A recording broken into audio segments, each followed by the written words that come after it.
Contracts are up 10.7% this past week from last year this same time as inventory climbs. It's Friday, May 31st, 2024. I'm Kimberly Barton, broker owner of Kinetic Realty. This is the Maryland Eastern Shore Report. Home prices have only adjusted 1% from last year as the time to contract has shortened.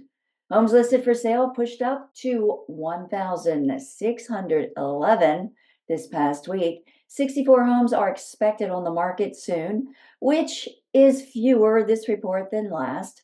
135 homes went under contract at 17 days before contract this report. 101 sold over the past week at 98.3%.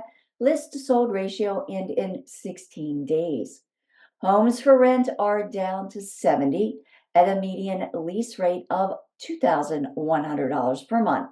And that's a wrap for this week's Maryland Eastern Shore Report for Friday, May 31st, 2024. Thanks so much for tuning in. I'll see you next week. Take care.